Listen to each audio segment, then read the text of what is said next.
Hi, I'm Neil Travers from Junior Soccer Coach, and welcome to this week Inside Tactics drill and also tip. This week we're working on speed, and as you can see here, we've got a drill that's set up for you called the speed drill. So if I just let this play a little bit, and then I'll give a bit more of an explanation. Okay, what we have here is we have what resembles a clock face. You've got 12, 1, 2, 3, 4, 5, 6, 7, 8, 9, 10 and 11. Now the clock face there going around that way relates to these players that are here. Okay, these players here, that's their number 12, 1, 2, 3, 4, 5, 6. So you can see what we've done is we've set up a clock face, and the blue figures for the team, the blue cone for the team that's standing behind that, that is their number 12. Okay, all will become a little bit clearer in a minute. Now, what we want the players to do is that, here's the coach here, and so the coach is going to give a shout, and they're going to give a shout of a number. So let's just say that they shout number 6 as an example. What happens then is this player has to take off and run round that cone and then back again. Okay, so because that's their number 12, that then becomes their number 6. With me so far? So for this player, number 6 means that they run round there, around that cone, and then back to the start again.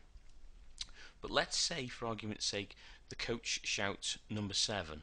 Okay, well what that means is then that player then has to run around the middle, around the outside of number 7, and then back to the starting position. So whereas this player would run out, they would run around there, and they would run back to their starting position. For these guys, they would start off, they would run around their number 7 and back in again, and with these guys they would run around their number 7 and then back again. So let's just have a look at how this plays out and how it works in real terms. So we shout number 6 and the players go off. Now it's important, you can see there that they're all running into the middle of the pitch. So one of the things that you may want to do is to make sure that the kids get their heads up, and the players, and that they're looking for space, and that they're not bumping into each other in the centre. Now you can see here that coach has shouted number 1, which is only a short run. So again, just make sure that the players are going to the right cones. Now this is an easy drill to set up. It's one that you can work with sprinting, so that the players can work short and longer distances. We set this up probably about 15 yards in diameter from there to there. You can adjust that and alter it dependent upon the number of players that you've got, and also their age and ability. So don't think that it only has to be 15 yards. You can change that according to the age and ability of your own players. Do it first of all, just you're working on running form and sprinting, and get their arms pumping, get them quick strikes on the floor, because you wanted them to cover the ground as quickly as possible and get back to their position, starting position that is. You could have the last person who gets back to their station has to do a bit of a forfeit, so that could be 5 press-ups or something that's applicable to your team. And mix it up. Make sure that you do some longer base runs, some short ones as well.